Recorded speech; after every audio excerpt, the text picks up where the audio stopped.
Showbiz fame and fortune.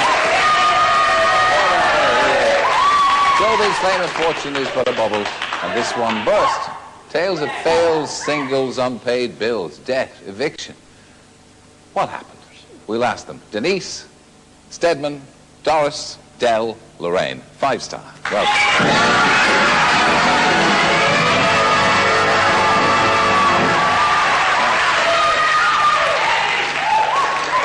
Welcome. We all go through it, but you've had a rough time from the press in the last couple of months, haven't you? Yes, that's right. Yeah.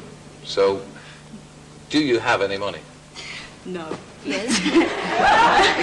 The press, I think, as anybody knows, the press can over-exaggerate a lot. I mean, they're saying about the eviction and everything. We actually moved from our house very, very quietly. And I think the press, they were surprised. They were a bit curious as to why we moved and not tell anybody. But we moved to a quieter place in the country where we could just settle down and work on our group a bit more quietly. So the eviction is just out of the question. Is it? Also, they've had really nothing on 5-star for years, and they've been waiting for something to actually get their teeth into, and I think they saw this as an opportunity. So you weren't evicted from the house? No, not at all. You left of your own accord? Yeah, we actually planned to move from our house in 1987, the ending of that year, but we couldn't find a house to move to. Yeah. So when we did, we moved quietly. So there wasn't a question of you being out of money. I mean, do you owe anybody any money? I think the only place where they get the question of owing people money is that we built a recording studio for 2.5 million, but we wanted to let that out for people, for other artists to use, but the business didn't take off, the money didn't come in that was expected to come in. So that's, I think, on that side, that is where they got all the money problems from. Rumours have just built on from there. That was a big money loser, the studio. Obviously, you regret putting all your money into that. Like any business, it either works out or it doesn't, and ours didn't. Yeah. You were pictured as having an extravagant lifestyle. You all had glamorous sports cars, and most of you couldn't drive. Do you remember? No. Is that another one of them? Well, now's your chance to say no. The first car Del got was what, the Mercedes? Mercedes at the age of 16. Yeah. Well, you couldn't drive. You weren't allowed to that's drive. right.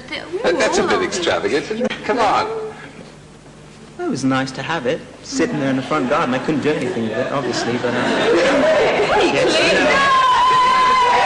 Have you got rid of it? Of the Mercedes? Yeah. Yes, I have. Have you got rid of the cars? Oh, no. Yes.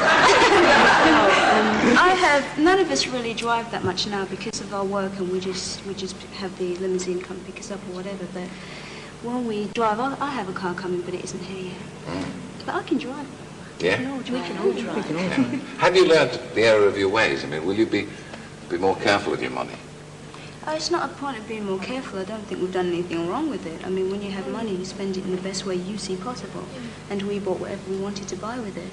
But we just work and... Yeah. Or mightn't you have been better advised? I know your father is your business manager. I mean, mightn't he have been too close to you? Well, you can't be too close. I mean, he's our father, so he can only be so close, you know. We're his 5 children. But I think he's done a great job managing us, and he has done nothing wrong, you know. I mean, the press can, as I said before, over-exaggerate. Yeah, but what happened? It all sort of went... The bubble burst. What happened? Well, there wasn't a bubble in the first place, but... Well, fame is a kind of bubble, isn't it? Everybody Yeah, lives. well, the period that we stayed out of the public eye was because we were just switching record labels, and that took a long time. And also we were writing our new album, our very own album, and using their studio at the time. So we used up all the time that we could possibly working on the album. And it turned out really well. I mean, we've all worked on it together, co-produced, produced, engineered, done everything. And the album's called 5-Star, and our new single will be out on the 25th on the Monday. That's my day.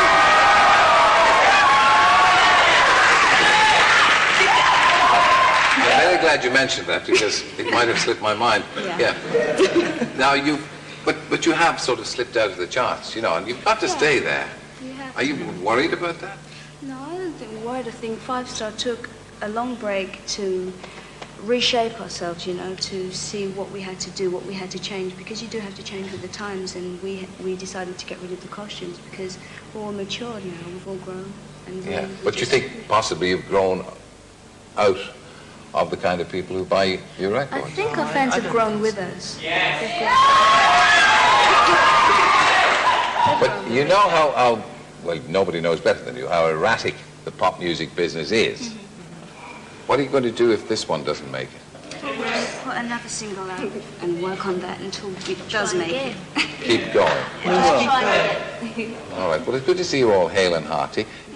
Whatever problems you had with money, they're behind you. Yeah. Right, well, we hope that you'll go on to repeat the great success that you enjoyed. Thank you very much. Nice to see you. Now, are you going to sing for us? Good. Will you do your number? Sure. Right, good. Please.